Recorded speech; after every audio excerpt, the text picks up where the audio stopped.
Welcome to the only daily podcast focusing on compliance news of the day. Each morning, start your day with a cup of coffee and Tom Fox, the voice of compliance, to hear about 4 of the top compliance, corruption, or leadership stories you will need to start your day. The Daily Compliance News is a production of the Compliance Podcast Network. February 11, 2020, the Dark Arts Edition.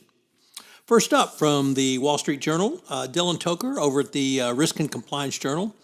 The Panama Papers is going to get its first U.S. conviction as a German businessman charged with evading U.S. taxes, who was identified as a part of the leaked documents known as the Panama Papers, will plead guilty this week. Harold Joachim van der Goltz, a former U.S. resident, was indicted along with 3 others in 2018 in connection with money laundering, wire fraud, and tax fraud. He was scheduled to go to trial, but now he's decided to plead out. So the case stems from the Mossack Fonseca papers, i.e. the Panama Papers, which were leaked and then published by a consortium of journalists in 2016. The documents revealed how the law firm had created hundreds of thousands of shell corporations to launder money for thousands of individuals. So finally get a conviction out of the Panama Papers.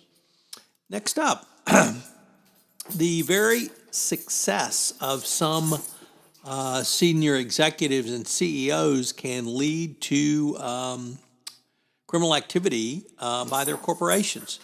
Andrew Hill, writing in the Financial Times in his On Management column, says that the actions of CEOs like Bernie Ebbers led directly to the fraud at WorldCom and, of course, the destruction of the company and the largest bankruptcy in U.S. corporate history.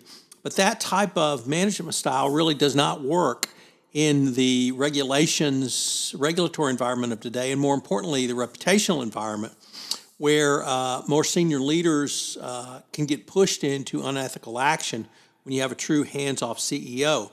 Obviously, Ebbers was himself fraudulent and engaged in that type of behavior himself, but sleepwalking over ethical lines can happen to anyone, according to a new report out from the University of Exeter.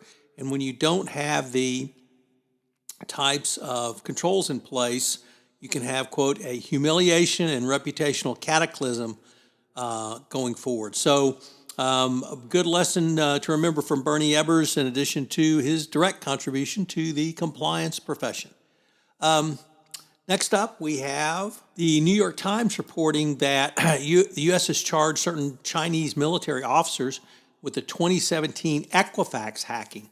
The indictment suggests the breach was part of a series of thefts by China to use data to target American officials. Of course, in the Trump administration, they don't need to hack into it. The Trump administration just gives away top secret information whenever Donald Trump sits down with a foreign leader. Nevertheless, the hack certainly adds new shading to the hack, and the indictment suggests the hack was part of a major series of data thefts organized by the People's Liberation Army, and that China will use the personal information to get better target U.S.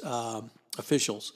So interesting development in the Panama Papers case. And we conclude with the article from the Wall Street Journal that came out on Saturday about the Astros sign-stealing scandal and how actually it originated with the front office of the Astros. An intern came up with it, and he presented it to the general manager, Jeff Lunau, who approved it.